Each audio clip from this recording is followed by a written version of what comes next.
Hi everyone, good morning, good afternoon, good evening, wherever you are. I'm your host, Dr. Haider Shah. On behalf of Kalwas, I would like to welcome all of you to this webinar.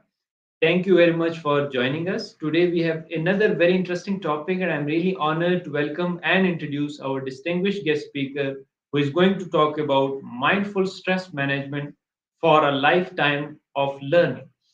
Today, we'll explore powerful techniques and strategies to navigate the challenges of stress while embracing a lifelong journey of learning. In this session, we will discuss into the art of mindfulness and its transformative impact on managing stress, fostering the resilience, and unlocking your full learning potential. So, indeed, a very interesting topic, and I'm sure you will learn a lot from this session because we have an expert with us in today's this session. So, stay tuned because an amazing stuff are coming ahead in this session. So before we start, I would like to thank Kalwas for arranging such enlightenment sessions for their support and providing us such a wonderful platform. The aim of Kalwas is to give you the opportunity to connect and interact with world-renowned speakers, academic leaders, teachers, authors, researchers, experts, professionals, and businessmen to learn from their experiences, recommendations, and suggestions which will create an impact and will enable you to learn and develop yourself in order to grow and transform individually as well as to contribute to the world in a larger way. As our slogan is come, learn, and share knowledge. So today we have amazing person as guest. He's a multi-talented person with a great qualities, having a vast experience and exposure, internationally known and recognized speaker. He's a great human being and always ready to support and contribute to the world in a positive, different ways. So let me introduce him formally. He's an applied psychologist who specializes in workplace well-being and behavioral modification. Currently, he leads the Faculty of Behavioral Sciences in Help University, which contains the largest undergrad and postgrad psychology programs in Malaysia. Graduating from the University of Nottingham, he has published various papers on workplace burnout management, mindset change, and is actively working on several research projects related to workplace burnout, job crafting, and engagement. He can be contacted at thevictor.go at the rate of help.edu.my. Last but not the least, he's a wonderful speaker, author, teacher, researcher, professional, and above everything, a great human being. So please help me in welcoming our guest, Dr. Victor Go. Welcome to the Calvas platform, and thank you very much for joining us, Prof. Hi, everyone. Thank you very much for the warm invitation. It's a pleasure to be here today to speak to all of you really briefly about mindful stress management and how it actually contributes towards lifelong learning. Unfortunately, today, I can't share my slides on my end. So Dr. Said has very helpfully and very kindly agreed to help me with sharing the slides. So if Dr. Said Yeah, can put the slides up, then I can begin thank my yeah, sure, session. please. Yeah. Thank you very much. And a soft reminder to the audience that Prof will be presenting and he would leave time for question and answer session at the end of the session.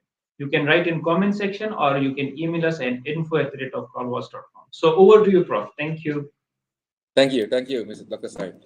So again, welcome everyone, and thank you very, very much for taking an hour of your time of your weekend to just come and really learn about stress management and lifelong learning, and how really it influences all of us here.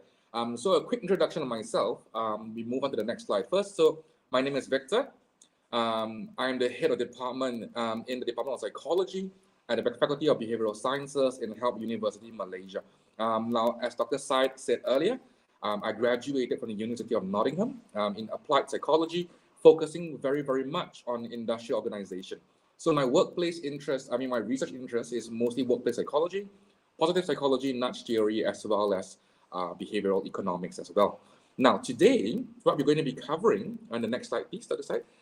So today we're going to be covering is really a few options, a few things. One, what actually is stress? When we talk about stress, how do we define it from a psychological perspective? And what is the effects of stress on all of us? As well as when we talk, as well as a definition or rather an explanation on what lifelong learning actually is, lifelong learning, and how we can actually change our metacognitive processes to really look at how we can use lifelong learning to actually both alleviate our stress symptoms as well as, on the other hand, approaching lifelong learning in a less stressful manner. All right, so we're going to begin firstly by talking about what is stress. Now, before I carry on, let me just caveat this entire conversation. So I'm only been given 1 hour, or rather around 40 minutes of your time. And I'm not going to go into a lot of detail, psychological detail about stress. So basically what we're covering today, it's really just touch and go. It's going to be really, really surface level. But obviously, I'm completely open to you emailing me or asking questions in the chat box, and I'll be more than happy to answer you. All right. So when we begin by talking about stress, now what actually is stress? So it has three main components, right? As the slide actually says, it is an emotional, mental, as well as a physical tension. So it affects all three of our different senses, right? There is mental stress, there is emotional stress. Sometimes they come together. Most of the time, they actually do come together. When you're mentally stressed, you're also emotionally stressed as well. And lastly, we have the physical tension as well. So I'm sure most of you in your studies, in your work, your career, you felt stressed. And during that particular stressful period, you felt, your muscles, your shoulder muscles tense up, your cheekbones, you tend to tighten your cheek, etc. Those are also muscular tension, muscular stress as well. Now, what actually causes stress in the first place? It can come from any activity, right? So as psychologists, we understand that stresses can come from anywhere, any activity, any event, or any thought, particularly those that actually elicits a sense of frustration, anger, or anxiety. So for students, for example, a stressful stimulus could be given a hard assignment, or given negative feedback from your lecturers or your peers, or having to deal with a difficult friend or group mate or lecturer. As a worker, in our careers, maybe if our bosses gave us a deadline that is too soon. So for example, if Dr. Said's boss gave him a deadline for tomorrow, right, a huge project, and he's supposed to finish it by tomorrow, that's going to cause him stress, right? Or even a physical tension. So this is probably not us, but unless you live obviously near a jungle, otherwise, it's a physical source of stress could be, seeing a tiger, right? If you wake up and you see a tiger, your friend has let a tiger into your bedroom, right? That's going to cause you stress. So we have several different sources of stress, right? Mostly in today's society, really it's about work, right? It's about how much work you have to do, what are the context of your work, as well as your studies, and how that actually leads to your stresses, right? So next slide, please, Dr. Said. So when we talk about, sorry, Dr. Said, next slide, yeah. So what actually is stress? Now, the first thing we must realize, if you're really going to understand stress management and its applicability into lifelong learning, what we really have to realize is that stress is natural, all right? And one of the biggest misconceptions in psychology is the fact that people think stress is something bad, it's something that we should try and alleviate, we should not feel stressed at all. And nothing's further from the truth, actually. If you're looking at stress from a psychological perspective, stress is completely natural, right? In fact, we human beings are designed for stress. Whenever something stresses us out, whenever something catches our attention, it causes stress in the brain, right? So it is a natural reaction to a challenge or a demand. So that's the first lesson we learned today, right? That stress is natural, it's completely neutral. It's not a bad thing, neither is it a good thing. It's a natural thing, right? But secondly, what we've discovered in psychology is that stress actually enables us to perform better. So when we talk about stress from a layman perspective, most of us think that, oh, I'm trying to reduce as much stress as possible. Let's try and have an environment where it's as relaxing as possible, it's as fun as possible. Let's try and reduce the stress. But that's not always a good thing, because we know that stress enables us to actually perform better, right? When we are stressed, we think faster, we react faster, we perform a lot better when we are stressed, right? And why is this the case?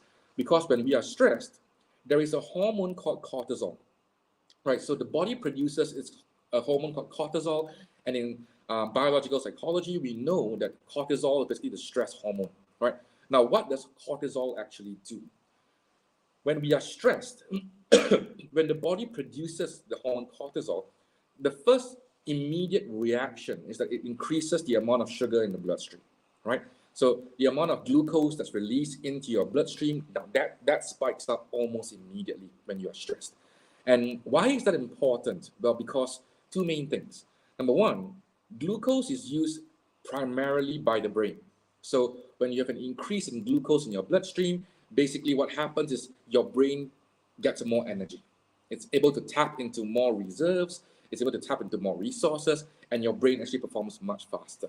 Now, glucose isn't only used by your brain, it's also used by your muscles as well, right? So the muscles use glucose as well as fat and proteins, but the muscle's primary source, if it's if it's available, will be glucose. So when cortisol is released and it increases the sugar in the bloodstream, it enhances the brain's use of glucose as well as increasing tissue repair. And more importantly, the hormone cortisol also does something else. And it shuts down, or rather, it doesn't really shut it down entirely, otherwise, you would die, but it slows down the processes that are non essential in your body. Right? So I'm sure some of you would have realized by now that when you're stressed, suddenly you feel like you've lost your appetite, right? When something stressful is happening, you don't feel like eating. Sometimes you even feel nauseous. If you've just eaten something, you feel nauseous. Why is that the case? Because cortisol actually shuts down your digestive systems. And why does it shut it down? Because it's not useful at that point of time, right? When you are stressed, when you require immediate reactions, immediate feedback from your body, from your brain, your stomach isn't very important back then, right? So you don't feel hungry, your appetite goes away, etc. Now, in short bursts, you can see there is definitely something positive, right? In a short burst, these stressors, these reactions, this cortisol reaction, this glucose reaction in your bloodstream, it's actually adaptive and it's positive. It makes you run faster, makes you think faster, makes you stronger, makes you more able to use your various muscles in your body, including your brain. Now, what gets dangerous is if the stress becomes prolonged. So, in long bursts, that's when stress becomes maladaptive and that's when it leads to negative consequences. So, today, let me talk about how do we manage stress. We are really talking about the long term stress. So, how do we manage stress over a long term so it doesn't affect our health? Now, why is this important? Well, because we know, right, when you have a long term exposure to increased levels of stress, it can actually cause you several different difficulties. So, for example, it can cause you psychological disorders like anxiety, like depression. In fact, some people actually tend to develop major depression or major anxiety from stress. But more importantly, not just the psychological, it also affects you physically as well, right? So, diseases like heart disease, diabetes, stroke, high blood pressure, gastrointestinal problems, all of these are the results of the maladaptive results of stress, right? So when you have too much stress, negative consequences, it affects your physical body as well, right? So next slide, please, Dr. Sai. Now, I'm going to show you basically a model of stress that really us psychologists as well as biologists also use. And it's called the General Adaptation Syndrome, the GES model. So what happens? Now you can see in the GES model itself on the screen in front of you, there are three main phases in the GES model. So what are the three phases? Phase one, the one in, I'm not sure if it looks pink on my screen, but I'm not sure if it's pink on your screen, right? So phase one is what we call the alarm reaction, when the stressors appear and you are aware, you are made cognizant of that particular stresses. So there's the alarm reaction. Phase two is what we call the resistance stage. And in resistance stage is when your body begins to react, your body begins to cope with that particular stressor. And finally, in stage three, we reach the exhaustion stage. Now, the exhaustion stage is really where your reserves become depleted. You become tired, you start to fall sick, etc. So the GES syndrome gives us a really, really simple breakdown of how stress actually works in our body, right? And just to recap really quickly, when you're going through stresses, when you've initially been given a hard assignment or your boss has just scolded you, etc., that's when you enter phase one. So you've got the alarm reaction, right? And in this alarm reaction is when I mentioned earlier, is when the hormone cortisol is released, your glucose levels in your bloodstream goes up, your brain starts tapping into more glucose resources, your body, your muscles start tapping into more glucose resources, and you begin to start coping with a particular stress. Now, as the stress continues to build or as the problems continue to expand, you move into phase two, which is the resistance stage. In the resistance stage itself is when you are basically problem solving. You're trying to solve that particular issue, you're trying to complete a particular assignment, you're trying to complete a particular job from your boss, and your body's resistance to stress begins to kick in, right? So you really are working under situations or conditions of high stress. Now, this is where most of us find ourselves, right? Whether you're a student, whether you're a worker, most of us find ourselves in phase two. So we are able to handle that particular stress. It's not going to be a big issue. We're still surviving in that sense. Phase three is when we hit exhaustion. So in phase 3 is when things get actually quite difficult and things get actually quite dangerous, in fact, because when you've hit the exhaustion stage, what that tells us is, number one, your tissues and muscle repairs process begins to slow down. Your glucose resources that your brain is relying on is also increasingly lower. Same with your muscles as well. And that's when we begin to fall sick. So most of the time, when we talk about falling sick because of stress, we are in phase 3. We're in the exhaustion stage. Now, normally that means that we've been facing stress for too long. Now, how long is too long? That's the interesting question, right? So how long is too long? Is it 2 months? Is it 2 years? Is it 2 weeks? That question actually is extremely individual dependent, right? So some people have a very, very long phase 2. So the phase 2 for some people can be, let's say, 3 months or even 6 months or even up to a year.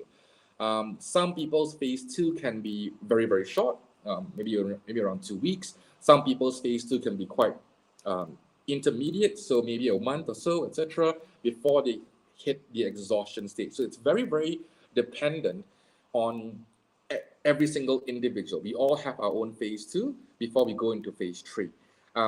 Later on in the talk, I'll discuss a little bit about how do we extend that particular phase 2 as well. How do we make sure that we're more resistant to stress in phase 2?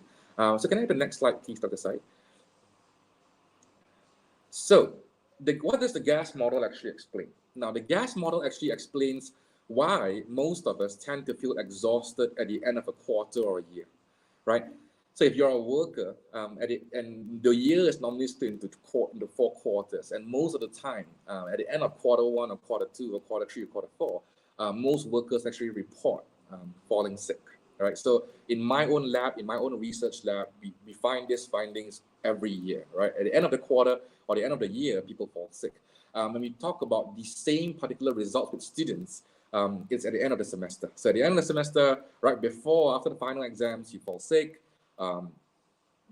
It really explains why, because you've gone through this entire semester or an entire quarter where it's stressful for you. So the gas model actually explains that.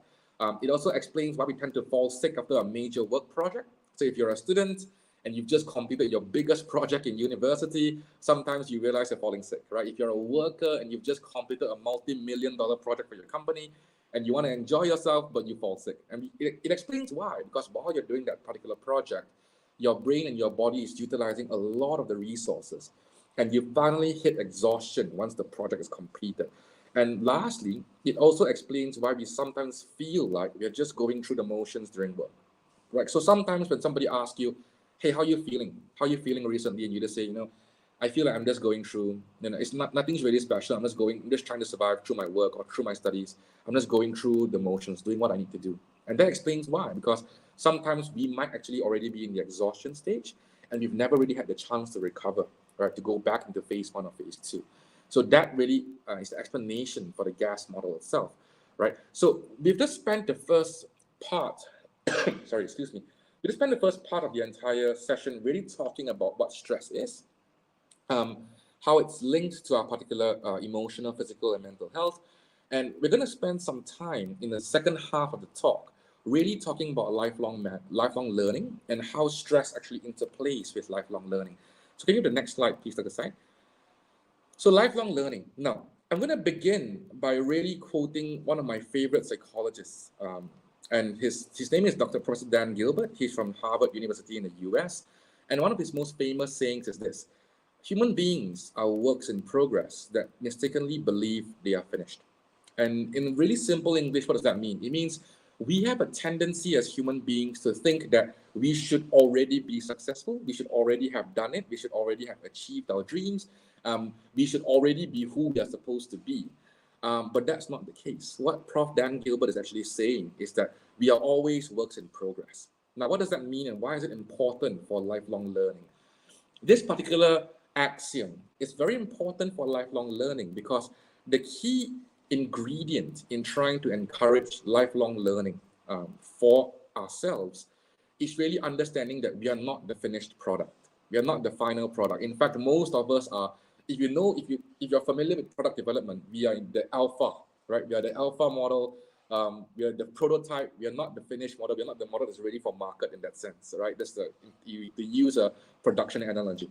So that's the essence of lifelong learning. Actually, really understanding that there's still a work in progress, and there's still a lot more that we can do, a lot more that we can master, a lot more that we can learn um, throughout as we go through life, right? And that really having that kind of mindset and understanding of ourselves really helps to drop the particular pressure of stress from us. Why? Because most of the time when you ask somebody why they're stressed, the biggest reason for why we are stressed is because we feel we are not up to the capacity.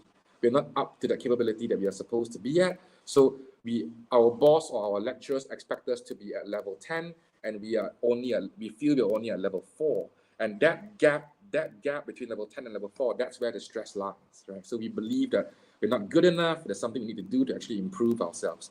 So can you have the next slide, please, at the side? So, how is this linked to stress management? How is it that if you understand what lifelong learning is, we are much better able to actually handle our stresses? And like I said earlier, majority of stress happens as a result of that gap, right? That we feel we're not there yet, we feel we can't achieve what people want us to achieve. And that creates in us a fear of consequences, right? So, for example, what are the possible consequences? Like I said earlier, if you see a tiger in your bedroom, the consequence is you might get eaten, right? Um, but more realistically, I mean, most of us are not going to see a tiger in our bedroom. So, what are more realistic consequences that we face, both as students as well as workers? I would say one of the biggest stresses of consequences is a fear of failure, right?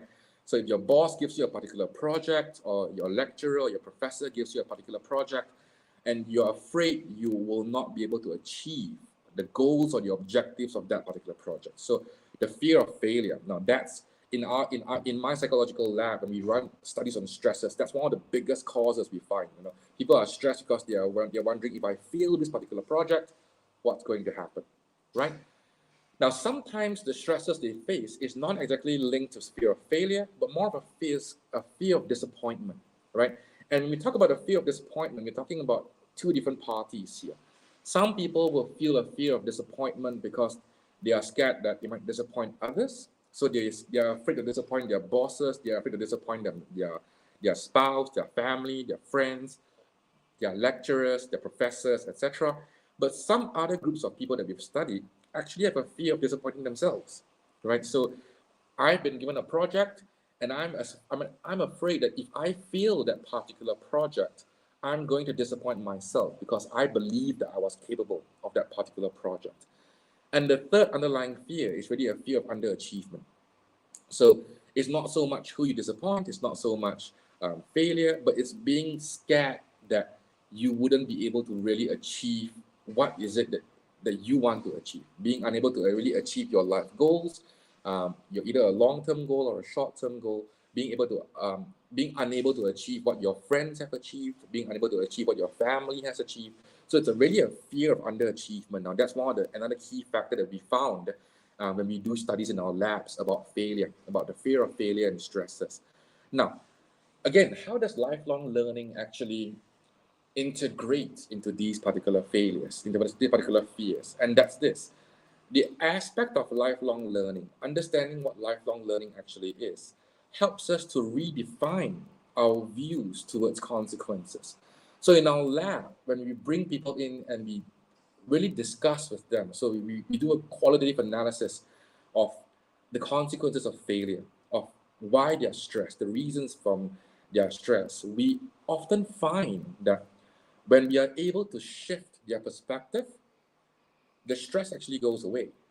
So one of the key interesting things that we found is that when we've actually given them interventions for lifelong learning, it actually reduces the stress. And the primary reason is because they have shifted their mindset from a fear of failure to a mindset of learning to learn, right? And that really is one of the key metacognitive shifts that we found in our lab so far, especially when we examine lifelong learning as well as stresses and stress management as a whole, right? So I'm going to show you a few different, two different graphs actually. Next slide, please, to the side. I'm going to show you two different graphs. And these graphs are actually what gets me as a researcher excited.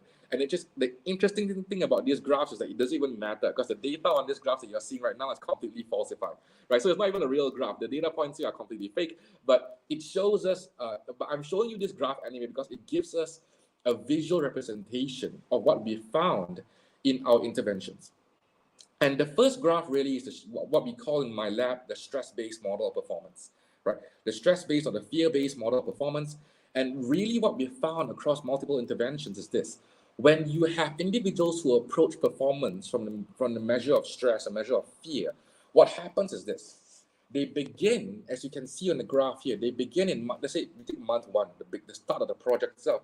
They begin, the axes are a bit different. Actually, no, the axes are the same. So when the fear is high, the performance level is 100%. So they begin at a very, very high level of performance, right?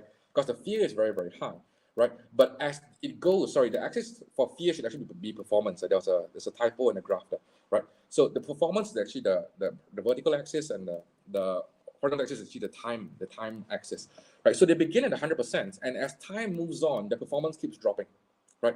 So when it's a stress-based model, we always find these results in our participants. And why is that the case? Because when you're stressed, like I said earlier, when you're stressed, your brain releases the hormone cortisol. You've got increased glucose resource, your brain works a lot faster, etc., and your performance peaks immediately. So it goes up to 100%, and you're performing at the highest possible level, right?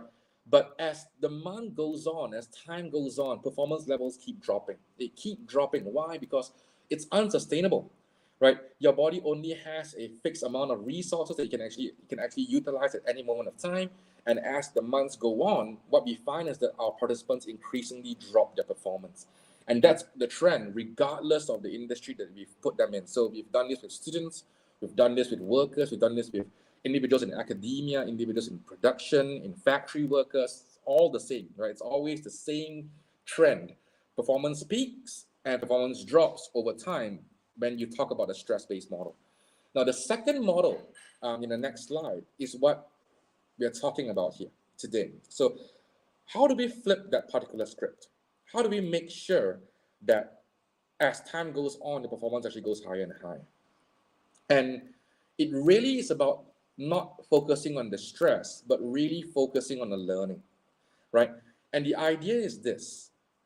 So when you have, again, the graph is slightly faulty here. I'm so sorry. This graph was created when I was half asleep, actually, right? So basically, the graph here actually shows us one thing. As time moves on, as you move from month one to month two to month three to month four, performance levels actually go up, right? So in this particular intervention with our students and with our clients in our lab, we find the performance levels go up over time. And what's the main difference? The main difference here really is that it's no longer a stress-based model. So when they start their project, they're not starting their project because it's an increased level of stress. They're not starting their project thinking it's a crazy project, I'm just going to do this, let's just try our best. They're not starting in that kind of mindset.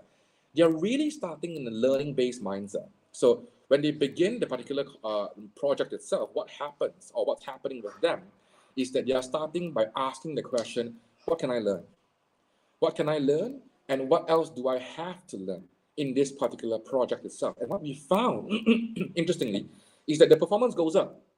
So some of them can start at a lower level of performance, some of them start at a higher level of performance, but across all the age groups and all the different therapeutic groups that we actually do, performance across all groups actually go up. So as they reach month 4 or month 5 or month 6 or even up to a year, they keep performing at a higher and higher level.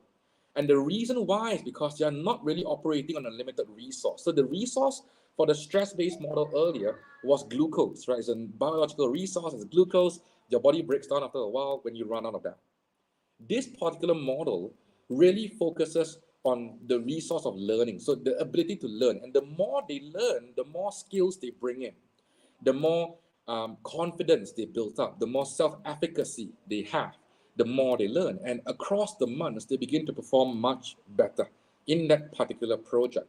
So it really looks, so the idea of lifelong learning really flips the script for us as psychologists, because we are no longer focusing on what we can do and over the months, it dropping over the month, but we're really focusing on what we can learn And over the months, we actually increase our learning, we increase the capacity, we increase our capability, we increase our knowledge, and that translates actually to increased performance over time. So the key takeaway, at least, that I would like to bring forward in this talk is this. When you flip the script, when you're able to look at your task through a learning perspective and not a performance perspective, you realize that it gets better over time. But when you begin to look, when you start looking at projects through a stress-based perspective, I just need to complete this, then you have to acknowledge that as time moves on, you're going to perform worse and worse. But if you look at it from a learning perspective, as time moves on, you're going to do better and better. And we see this even in the classroom as well, right? When we've conducted multiple studies in the classroom, when our students are encouraged to learn, so they're not afraid of failure, right? We tell them it's okay to fail. Even if you fail, that's fine. There will be no negative consequences. We won't punish you. We won't kick you out of school. We just want you to learn. And when students are actually comfortable with failure and they see failure as a learning opportunity, what we realize is that their performance goes up. Over the entire semester, these students tend to do better and better. But when we have a traditional classroom and we tell the students, no, you can't fail. You shouldn't be failing this class. And if you fail this class, you won't graduate from high school, you won't graduate from university, you'll fail the entire project, etc. Their performance drops over the semester. So we see this also in education, we see this in work, etc. And that really is why lifelong learning is so important in terms of stress management, because if you are able to adopt the learning mindset or lifelong learning, it really helps you with alleviating your particular stresses, right? So can you have the next slide, please, at the side? So how do we develop this? So the question here is this, right? If we know that lifelong learning is important, how do we develop this particular ability? And lifelong learning, as we found, is really based in metacognition. So what is metacognition? The ability to think about what we are thinking about. So if I asked you right now, what are you thinking? Some of you are probably thinking, I'm hungry, I'm waiting for lunch. Some of you are probably thinking, I'm really tired, I want to sleep. Some of you are thinking, it's an interesting talk. Some of you are thinking, nah, not very interesting talk. But if I ask you to think about your thoughts, so why is it interesting? Why do you find this interesting? Or why do you find this talk boring? Or why, if you're hungry, you're thinking about food, why are you thinking about food right now? So that's thinking about your thinking, metacognition, right? And that really is where lifelong learning is based in. It's about being able to challenge your thoughts, challenge the way you think, as well as changing the way you think. So when we are faced with a very, very high possibility of failure, the question here is, what are the thoughts that come to your mind? And most people will say, oh no, it's going to ruin my studies, it's going to ruin my career. Some will say, what will my friends and family think of me? Some people will think, I'm worthless. If I fail this, I'm worthless. I'm not as good as I think I am.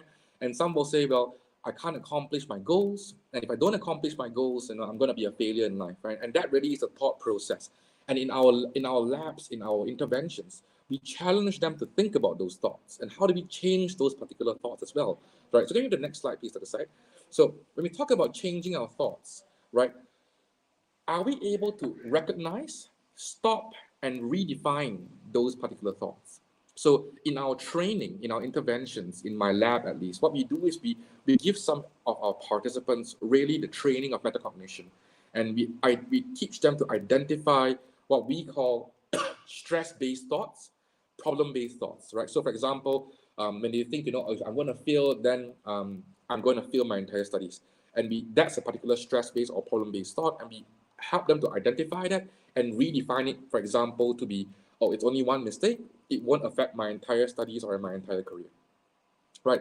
What else do? We say, okay, maybe we ask them to redefine, how, if they believe that if they fail, their friends or family might look down on them, we say, hey, is that really correct? Can you redefine those thoughts about your friends and your family, right? Is it because it's not really that important of how it doesn't really change how they see you? Or maybe redefining your thoughts about your personal worth, right? Your personal worth is not tied to your current success.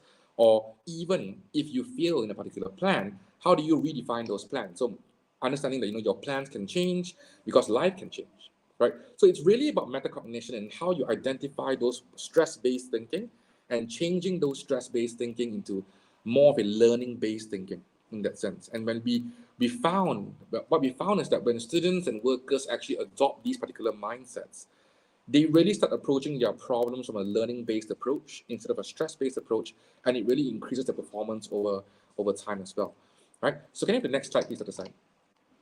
So what's the takeaway here, right? So two things. Number one, adopting really a metacognitive aspect that reframes our views of success and failure, and that helps us to reduce the consequences of stress, right? So understanding that failure is merely a stepping stone to future success enables us to actually draw strength from failure. So if you're scared of failure and the moment you fail, it takes away your strength.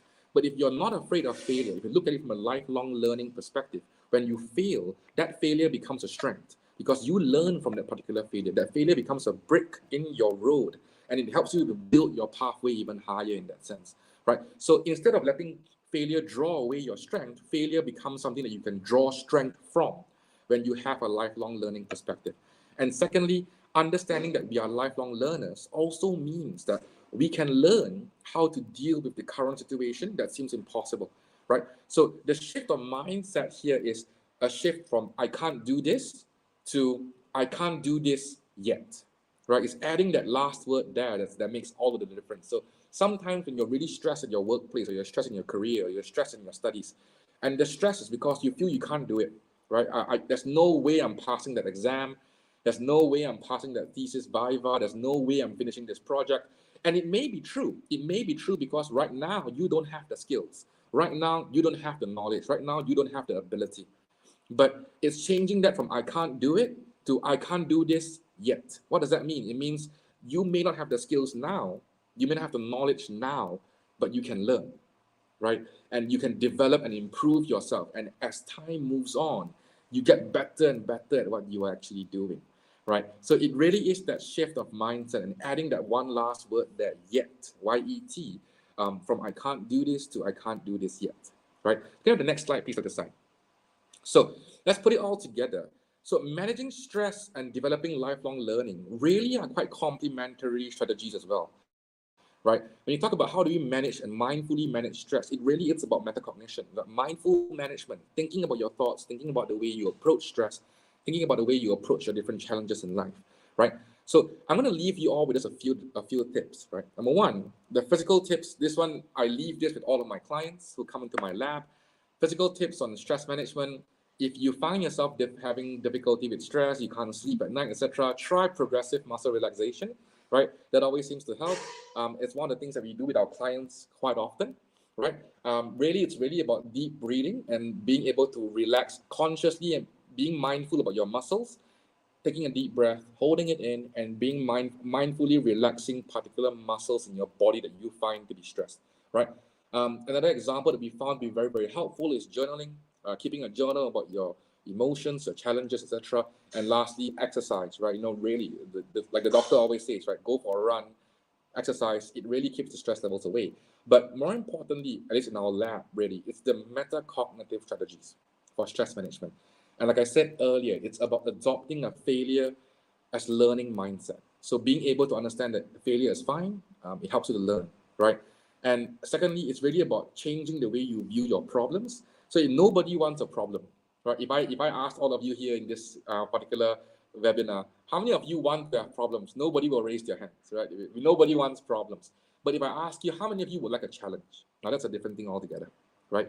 So changing viewing problems as challenges. Now that's again a metacognitive strategy. How do we change the problems that we actually face in life? How do you reframe that to be a challenge that you're facing instead, right? And lastly, what we always leave with our clients in our lab is about avoiding magnification. Now, magnification in psychology is something very, very common. We do it all the time. What does it mean? Magnification simply means you try and you overblow your problems that you're facing. So when we ask our clients, what does it mean if you fail? And our student will say, well, if I fail, then my parents are going to murder me, right? And we ask them, okay, is that true? Will your parents really murder you if you fail that particular subject? So that's an example of magnification, right? They overblow the consequences, etc. And one of the key things here really is training people to avoid that, right? To be realistic about what the consequence of failures are. And sometimes they can be tough, right? Sometimes failure can mean losing your job as well. That's tough, right? But being realistic about it helps us to also change the metacognitive processes, the way we view that particular stressor as well, right? So next slide, please. So that's putting it all together, really. Dr. Sai? Prof, it finished. It contained only 14 slides, Prof. Okay, sure. Right, so that's really, and like I said, it's going to take around 40 minutes. So I'm going to leave around the next 10 minutes for any questions that you want to ask, especially about what I've covered today. Thank you. Thank you very, very much for your time. Yeah, thank you very much, Dr. Victor. It was so wonderful. And I like the way you started it from stress definition itself, that in three dimension, the stress we actually face. And I love the way you just frame it, that how the performance is related to stress, what is the gas model, the three phases, which are very important to understand first. And then I love the way you just showed the evidences, the empirical evidences of the graph, that initially in the first place, if we have the stress based model, our performance is very much high, and then it goes down with the passage of time. And if we go to the learning based model, how our perspective shift actually boost up our learning as well as the consequences, the outcomes. And I love the way you just included wonderful phrases in your this wonderful presentation. I love that you grow from the your problems, and failures are the certain things which gives you the understanding regarding how to tackle the problem in a wonderful way. And I love your analogy of giving that it is the brick in your structure, and it is going to give you the foundation, that out of those learning you can improve yourself. I believe these are the wonderful words, and the Jim Rohn says in his books that words are very powerful, but if it is backed by the emotion, and if it is backed by the positive words, so it is going to have a magnificent effect on our perspective, because we think in a different way, and our mind, subconscious mind, that accepts if we tell repeatedly to ourselves that I'm going to tackle this problem. And I love your this statement that I can't do it right now, which is you just mentioned the word yet, which is very, I believe, very interesting and very powerful word, that I can't do yet, but I will be able to do it. That's the wonderful part, because most of the time what we are lacking, that I can't do now and I will not be able to do it in future as well. But I can't do now, but I can't do yet, but I will be able to do it. So, and I love the way you just mentioned that the tips and the role of the metacognition in our lives is very important. If we understand it, how the mind works and how can we play with our minds through the mindfulness and through the peaceful, we can achieve so many things in life. Thank you very much. What a wonderful session you have done. And now, so wonderful questions are waiting for your elaboration. And so many questions you have already addressed, but there are wonderful questions waiting in the queue for your explanation. So, should we start with the first question, please? Sure. Okay, so let me just share the first question on your screen, that in what ways can institutions promote a culture of mindfulness to support both students and educator in managing stress effectively? Since institutions, they play a very significant role. Yes, please. So that's a fantastic question. So how is it that institutions, organizations, whether it's a university, whether it's a company, promote a culture of mindfulness? Now, the idea is this: mindfulness really is about being aware of what you're actually doing, right? And sometimes the idea of mindfulness is forgotten in institutions, whether it's in an organization, whether it's in education, etc., because we are really focusing on the end goal. So what is the end goal? So for example, in education, the end goal is passing your exams. In companies, the end goal is the bottom line, turning a profit, revenue. Having make sure your account letters is actually in the black, not in the red. In production, the end goal is how many units can you produce at the end of the month. And when you have a focus on production, on the end goal, you very quickly lose mindfulness because you're only focusing on what's coming at the end.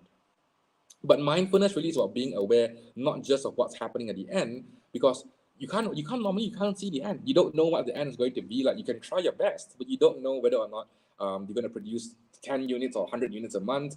You don't know whether or not you're going to score an A or a B for the particular subject, etc. So how institutions really can promote a culture of mindfulness, really it's about, and also emphasizing on the process as well. So not just the end goal. So when we talk about education, for example, what we tell our lecturers in our university to do is to not really focus on what are the grades that the students are going to get, but really focusing on the process of learning that they're putting their students through. So explaining to the students why they are doing that particular assignment. How are they supposed to do that particular assignment? What is the learning process throughout that particular assignment? It's also asking students to write down journals, right, about their entire learning process throughout that particular assignment as well. So they're not focused really on the end goal, they're focused on the entire process from the start to the finish, right? And the same way is organizations as well. It's really about telling our workers, look, if you're really going to be doing this particular project, why this project? What does this project contribute to the company's bottom line? But more importantly, why is the company undertaking this particular project? What is the ultimate impact of this particular project? As well as really getting workers to look at the process of the project itself, right?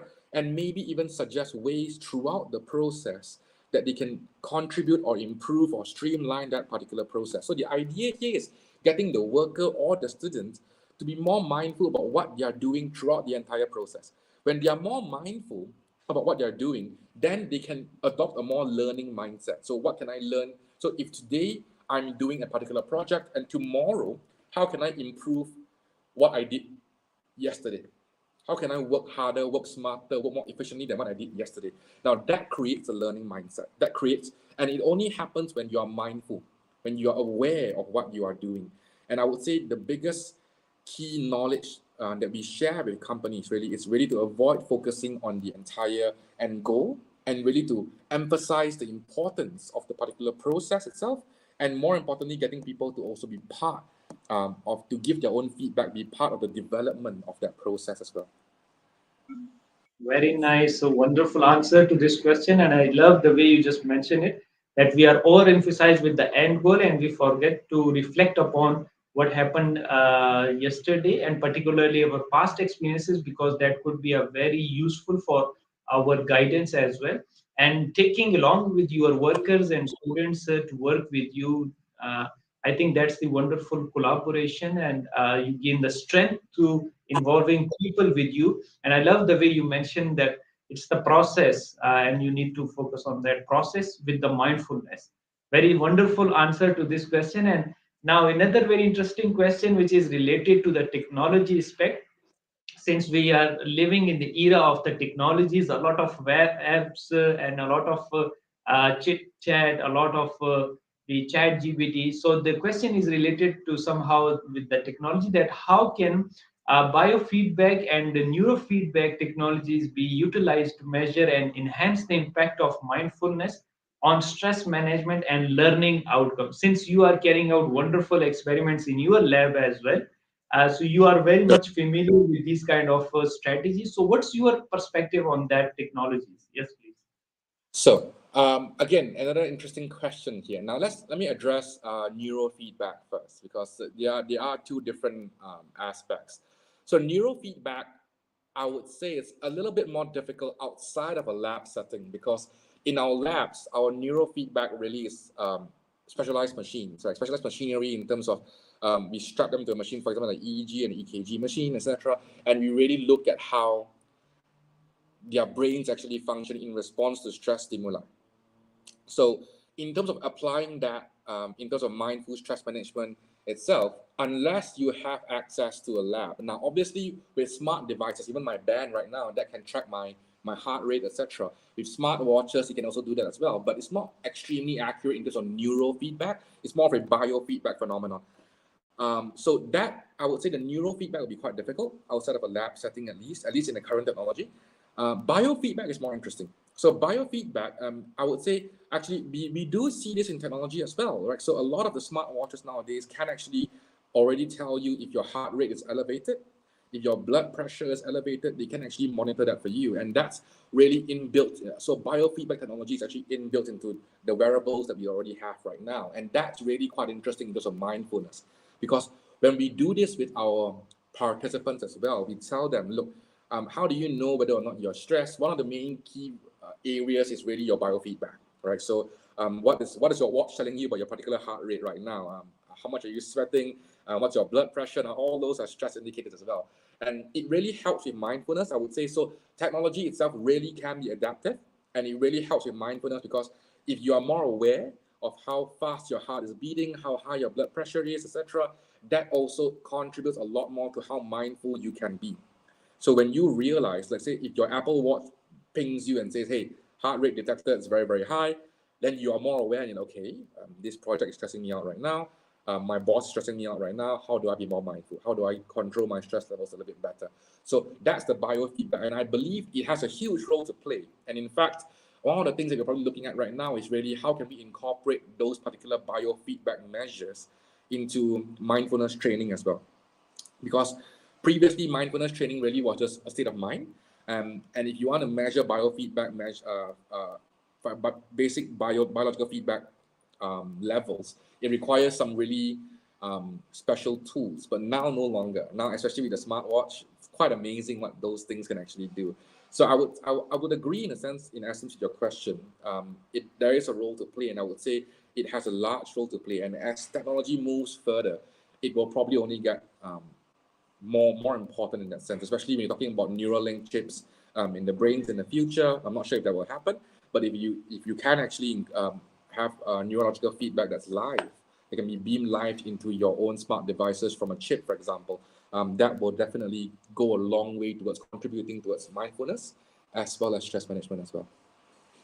Wow, very nice, wonderful. I'm enjoying the way you are giving answer and you are connecting the different dot as well. And I love another of your phrase that we don't know with the current technologies, but in future it can be like that. It could be more helpful for us because what the smartwatch is doing is wonderful job, but it will take time to advance further in these fields as well, particularly neuro related.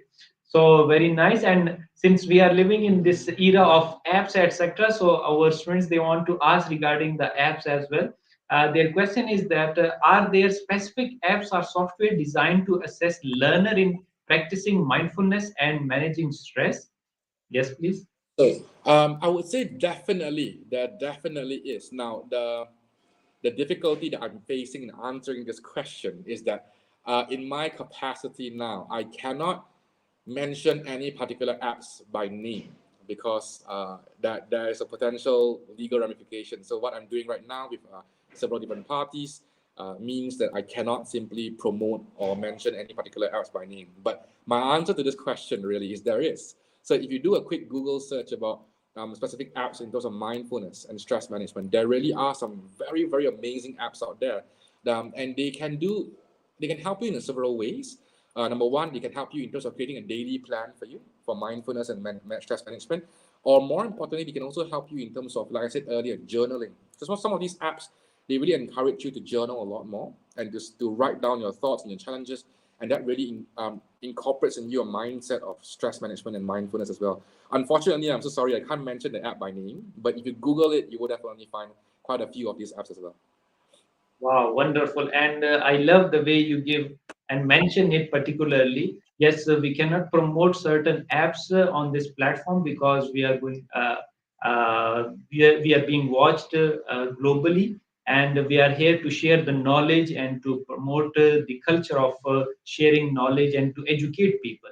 So very nicely you have mentioned that yes, they can Google and they can have a quick access to the more different apps and they can decide by their themselves as well. But you are here to guide them that whether it is good in terms of working or not. And so you very rightly mentioned that if they are very effective and they can take help out of that apps as well. So thank you very much. And one last question, since we have the time limitation, and it's very interesting question that is related to emotional intelligence relationship with the our understanding of mindfulness and stress management. So, what is the relationship between emotional intelligence, mindfulness, and stress management in the context of lifelong learning? You have already addressed this question in your wonderful presentation, but still it requires a bit of your explanation. So that's why we have included this question as well. Sure. So I would say mindfulness and stress management really is a subset of of emotional intelligence. So the concept of EQ, as first promoted by Dan Goleman, really encompasses both mindfulness as well as stress management. We do know from studies that individuals with a higher EQ tend to experience lower stress levels, tend to learn a lot better, etc. So EQ, in a sense, emotional intelligence, really is the umbrella, and mindfulness and stress management comes under the umbrella of emotional intelligence. So that's the relationship we're talking about right now, and that's in context towards lifelong learning as well. Now, the good thing is this: as quite dissimilar from IQ. So IQ we know is quite fixed, right? You can practice, of course, you can get better, but your IQ generally remains within that particular range. EQ is not the same case. What we have found is that you can drastically improve a person's EQ through training, right? Through training, through interventions, you can actually quite significantly improve someone's emotional intelligence as well. So that's the good news. So if you feel that you're very, very low EQ right now, again, the adoption of lifelong learning simply means you have low EQ now. It doesn't mean you're going to have low EQ forever, right? So some of you might say, hey, my EQ is very low and I'm willing to admit that I have low EQ. And that's fine, right? But remember to add that last word there. I have low EQ now, not always, right? Next year, 1 year from now, or 1 month from now, my EQ will be higher.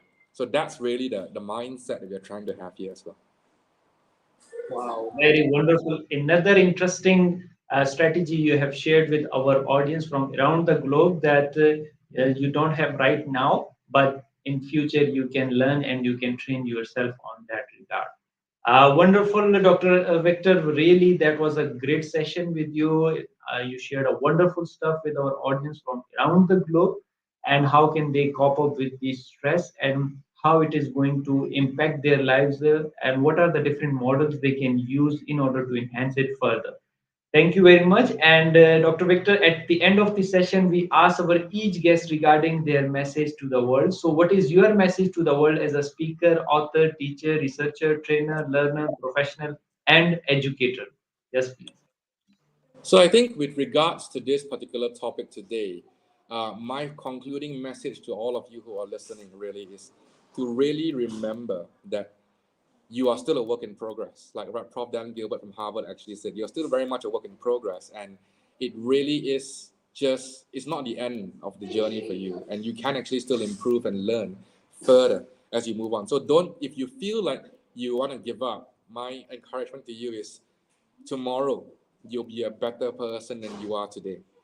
And just keep that in mind as you go through day by day. Wow, wonderful. What a powerful message you have given to the world, that you are in work in progress and there is always room for improvement, and one learns from their experiences, and we can gain the wisdom from the books, from the nowadays a very interesting way of internet and the ebooks and so many online libraries. We have access to it. We can always improve and we can have a better version of ourselves. So, what a wonderful message you have given to the world. Thank you very much, Dr. Victor, for your such a wonderful presentation and wonderful content which you shared with us. And to the audience, do follow our distinguished guest speaker through his research work, and you can email him for future learning and guidance. He is very generous and always ready to help the people. Moreover, wonderful explanation and powerful content which the great speaker has already elaborated will help you to learn and develop your understanding regarding how to improve your stress management strategies. So that's all we have time for today. And thank you once again, Dr. Victor Go, for your wonderful presentation and for your wonderful knowledge. And it was a really pleasure to have you with us. And I would like to thank our audience who joined us. If you have any additional questions about information shared today, please email us or connect to the speaker directly through his email or social media account. We will provide his email address on the description of this video as well, so you can email him. He is so generous and he always give time to his students and to his clients around the globe. And thank you all for your support and liking our session. Stay tuned as many sessions are on the way. Please do not miss any session. Until next session, take care of yourself. Bye bye.